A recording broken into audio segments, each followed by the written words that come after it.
Você aí, alguma vez já ouviu falar no padre Grigori? Ele era um tipo de santo, pelo menos pra Czarina Alexandra Romanov. Grigori não, né? Mas se eu te falar o sobrenome Rasputin, talvez você saiba alguma coisa. Você lembra do vilão da Anastácia? É desse mesmo que a gente tá falando, né? Mas ele tá mais pra Highlander do que qualquer outra coisa. E você vai entender isso hoje no Nerd Show Mistério.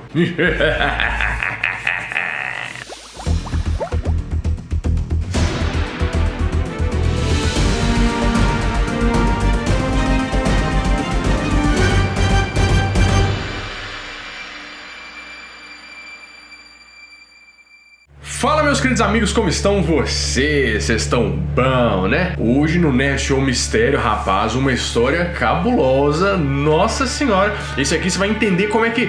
vamos dizer que é um bruxo da vida real, né? O bruxo Rasputin que realmente existiu, ele saiu das histórias da Disney. Na verdade, as histórias da Disney saíram dele. Então preste atenção na história desse cara que você vai ter um treco aí. Então, mas quem foi o Grigori Yefimovich Rasputin? Eu não sei se você sabe, mas lá no século XX, esse cara foi uma das figuras mais influentes na corte russa. Você sabe que o negócio é na Rússia e o negócio já toma proporção, né? Vamos dizer que ele era a mão do rei. Você já viu Game of Thrones? Sabe aquele conselheiro do negócio? Só que na questão lá da Rússia, né, eram os czares. Mas não quaisquer czares, né? Foram os últimos czares da Rússia. Mas de onde que esse cara saiu? Então, ele nasceu numa pequena cidade lá na Sibéria, em 1869. E desde pequeno ele já chamava muita atenção do povo lá do vilarejo que ele morava. Tinha muita gente que achava ele meio esquisito, né? Mas tinha algumas pessoas que achavam que o tal do Rasputin tinha alguns poderes sobrenaturais, né? Um pezinho ali no ocultismo. Na verdade, ninguém sabe muito sobre a infância do Rasputin, né? O que abriu um campo aberto, assim, pra ele mesmo falar muita coisa e muita gente especular sobre isso. Mas a única coisa que a gente tem prova mesmo é que ele era uma criança bem estranha. Mas desde a adolescência ele se interessou pelo sobrenatural, né? O que fez ele ter uma vontade grande de entrar pro mosteiro cristão ortodoxo. Ele fez parte dos mosteiros Verkhotury, lá nos Montes Urais. Era um dos maiores mosteiros da Rússia, né? E ele tinha o objetivo de se tornar um padre ou um monge. Mas nos arredores ali do mosteiro, né, quando ele tinha 19 anos, ele conheceu uma moça, que chamava Praskovia Fyodorovna. Ele largou os estudos e se casou com essa moça, e eles tiveram 3 filhos juntos. Mas o Rasputin não tinha uma fama muito boa, principalmente na cidade. Dizem as lendas que ele gostava muito do negócio, sabe? De treinar, né? Vamos chamar de treinar. O que fazia com que os pais, né, deixassem as moças e as esposas deles bem longe do Rasputin. E por causa dessa, vamos dizer, essa potência toda, né, ele não conseguia trabalho, bico, nada. Ninguém queria dar emprego pra ele. Ou seja, a família dele passava necessidade por causa das vontades carnais que ele tinha. E por causa da fome que a família dele estava passando, ele tentou roubar um cavalo e vender, né? Mas ele foi pego e foi expulso da cidade. E o povo naquela época queria que ele morresse por causa desse crime, né? Mas ele falou assim, não, gente, ó, vamos fazer o seguinte, eu não vou morrer não, mas eu posso voltar pro mosteiro lá e terminar meus estudos e a gente, né, em cesta básica, entendeu? Trabalhos, pode ser. Mas só que lá no mosteiro, ele entrou em contato com várias seitas escondidas. Olha, a história se complica. Diz que ele participou de vários rituais lá, né? Inclusive um deles, eles tinham que jantar mesmo, assim, comer o seio de uma virgem. Gente do céu, esse cara é... Mas tem mais, espera pra você entender. E olha só que estranho, essa seita que ele participava deixava claro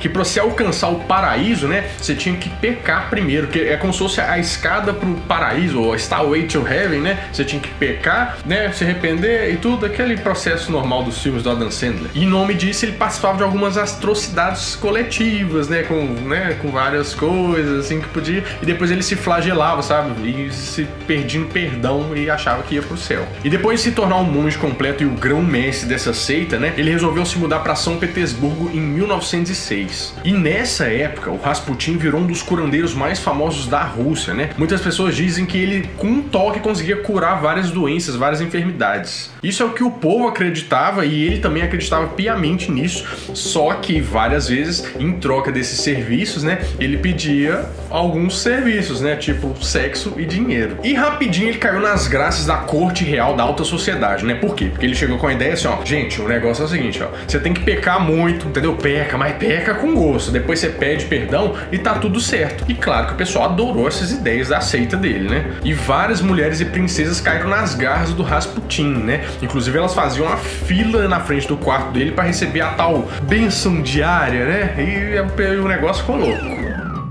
Quem tava lá? A prima do czar. Você sabe que quem que é o czar lá? É o rei, né? E ela começou a falar assim, porque o Rasputin, você já ouviu falar? Ele é muito poderoso, ele cura as pessoas, ele tem, né, altos poderes. E depois, rapidinho, os czares foram atrás do Rasputin. Por quê? Porque o filho deles, que era o Alexei, o herdeiro do trono, tinha uma doença. O Alexei tinha hemofilia, que se você não sabe, é uma doença que não deixa o sangue coagular direito. Então, se esse menino se corta de qualquer forma, pode ser que ele sangre até a morte. E de alguma forma, o Rasputin era a única pessoa que conseguia fazer o sangramento desse menino parar. Então ele se tornou super, né, vamos dizer assim, ele tinha a confiança do pessoal. Hoje em dia os especialistas falam que na verdade o que o Rasputin usava era um poder de, vamos dizer, fazer o menino se acalmar, né? Se ele se acalma, a pressão sanguínea dele abaixava e consequentemente os sangramentos iam ser menores. Foi comprovado que ele usava hipnose para fazer isso, né? Mas o que não faltava eram os rumores que ele fazia com feitiçaria, né? Com uma certa magia. Inclusive diziam que ele usava um livro de invocação que chamava A Chave de Salomão, né? Se vocês quiserem,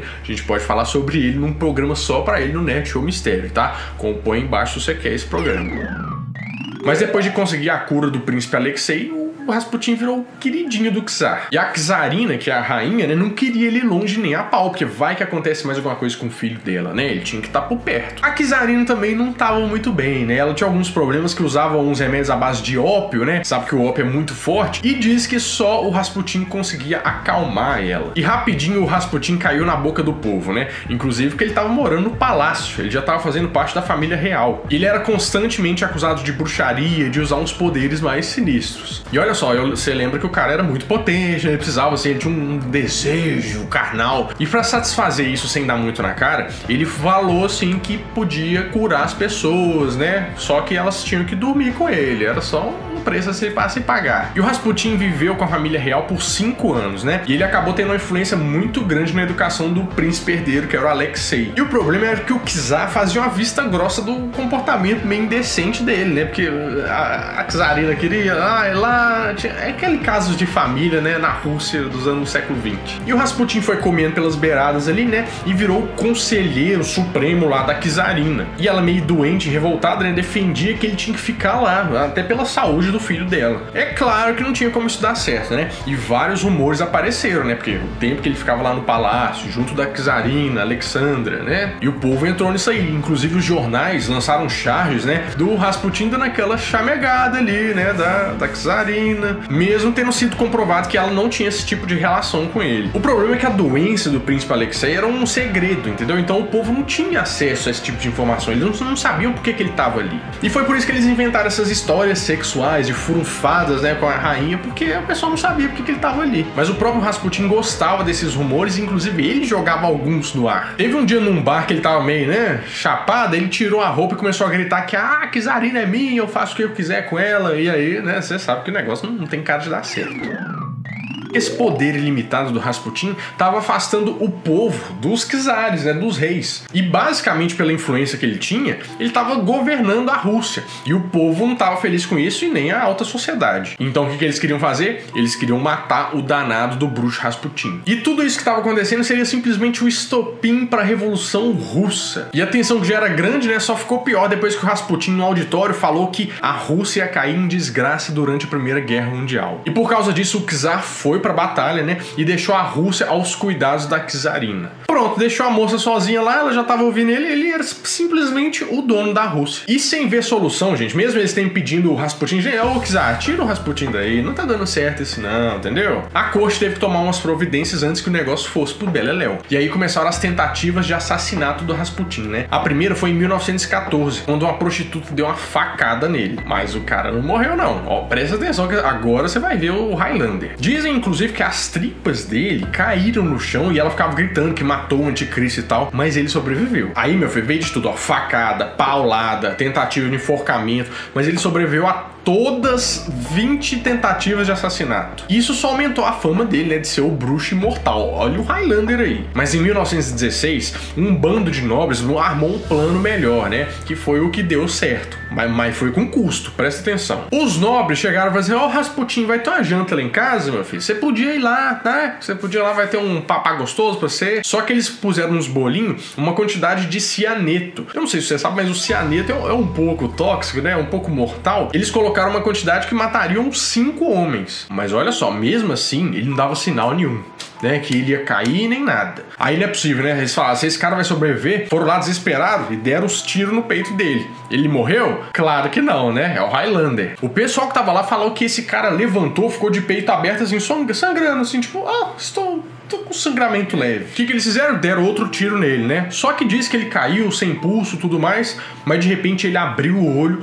pulou no cara e começou a estrangular ele. Gente, não é possível. Foi aí que a galera assustou de olhar, esse cara não vai morrer não, né? E começaram a atirar nele, dar bicudo, paulada, e começaram a, né, maltratar o sujeito. Mas também desesperaram mesmo, porque olha o que eles fizeram. Eles cortaram o membro do Rasputin, né? Enrolaram o corpo dele num tapete e jogaram no rio. Esse rio tava parcialmente congelado, né? Então realmente era difícil fazer esse cara sobreviver. Só que esse corpo dele foi encontrado 3 dias depois. E olha só, o boletim oficial da necrópsia falou que ele não morreu com aquilo. Ele morreu de hipotermia e afogado. Aquilo ali não adiantou pra ele. Ele só morreu depois que ele caiu ali e não tinha jeito mais. E olha só, antes de morrer, ele deixou uma praga pra família real, né? Ele falou o seguinte, ó: se ele morresse pela mão de um desconhecido, a família Romanov ia continuar lá governando a Rússia de boa, né? Mas se fosse conspiração de alguém da família real, o pau ia torar e eles iam ser mortos pelo povo russo. Agora, se ele profetizou isso ou só chutou certo, eu não sei. Mas olha só, quem comandou o ataque contra ele era primo do czar. E a família Romanov foi morta pelos bolcheviques a tiros, né? Logo depois da Revolução Russa, deles tomarem o poder.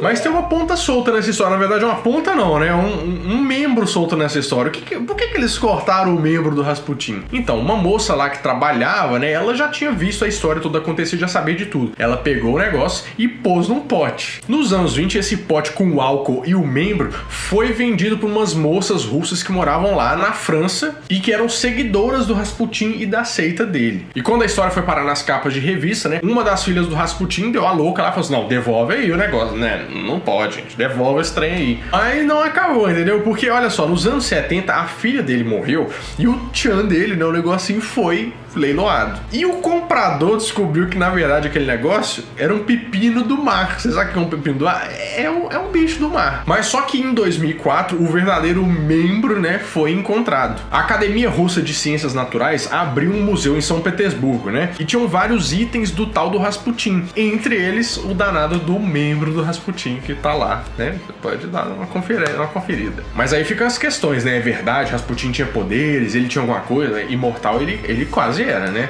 Esse cara aí deu muito trabalho. Foi uma história bem sinistra, né? Mas aí fica a questão, você acha que ele tinha poderes mesmo? Ou que era só uma fachada, era só uma história muito bem contada, né? Põe o que você acha aqui embaixo nos comentários. E me conta qual episódio você quer aqui no Nerd Show Mistério. Põe aqui nos comentários que eu quero saber, tá? Tem o último Nerd Show Mistério aqui também, ó. Você pode dar uma olhada, viu? Tô te esperando lá. Bom, eu vou ficando por aqui, mas no próximo domingo, às 11 horas da manhã, eu volto com mais um vídeo quentinho, fresquinho, crocante pra vocês. Então, adeus!